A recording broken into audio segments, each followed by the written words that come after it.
રાતે મહેસાણાનો પ્રોગ્રામ તે થોડીક વાર હતી એટલે મેં કીધું લે મહેસાણાની બજારમાં આટો માર લો. તે હું મહેસાણાની બજારમાં આટો મારતો હતો, એમાં 2-3 વિદેશી આવ્યા. બિચારાને કઈ ખબર નહીં, તો બધાને પૂછતા હતા, એને ગણપતિ મંદિરે જવું હતું, તે પૂછતા હતા કે ધીસ ટેમ્પલ ઇઝ ગણપતિ દાદા, ઓલો કે હોવો, મહેસાણા વાળો હોવો કે એટલે ઓલો હલવાય, પાછો આગળ આવ્યો. બીજાને પૂછ્યું કે ધીસ ટેમ્પલ ઇઝ ગણપતિ દાદા, કે હોવો. હું બેઠો તો મારી પાસે આવ્યો, મને કે ધીસ ટેમ્પલ ઇઝ ગણપતિ, મેં કીધું યસ. મને કે યુ આર એજ્યુકેટેડ, મેં કીધું યસ. તો મને કે ભાઈ તમે મારી સાથે આવશો એ કે ગાઈડ તરીકે, મેં કીધું હું આવીશ, પૈસા લઈ. મને હું વાંધો 2 કલાક નવરો હાલને તારી હાલે આવું.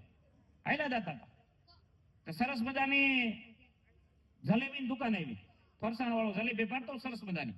મને કે વોટ ઇઝ ધીસ, મેં કીધું ધીસ ઇઝ જલેબી. મને કે વોટ જલેબી, મેં કીધું જલેબી ગુજરાતી આને કેમ કરવું.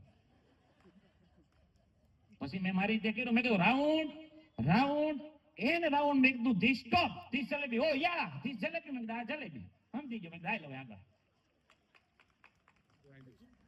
મેં કીધું મારું હાલી. આગળ જો એક ડેરી વાળો આવ્યો, સરસ મજાનું દહીં જામેલ હતું. મને કે વોટ ઇઝ ધીસ, મેં કીધું ધીસ ઇઝ દહીં, હોટ દહીં. મેં કીધું યુ નો મિલ્ક, એટલે મેં કીધું મેં દૂધ પીવો ને, યસ આઈ ડ્રિંક મિલ્ક. મેં કીધું મિલ્ક તો મિલ્ક, બટર મિલ્ક એટલે છાશ. નાઇટ સ્લીપિંગ, મોર્નિંગ ફોદા, ધીસ ઇઝ દહીં. રાતે હુઈ જાય, સવારમાં જાગી જાય, દહીં. આગળ આયલા, સરસ મજાનું તળાવ આવ્યું. એને ઇંગ્લિશ ભાષા મને કે વાવ, મેં કીધું વાવ નહીં તારો બાપ, તળાવ. મને કે નાઈસ નાઈસ, ઓ મેં કીધું તું નાઈસ તો હું નાઈસ. તારે હેરે નાવાનો મોકો મેં કીધું અમને કેદી મળે.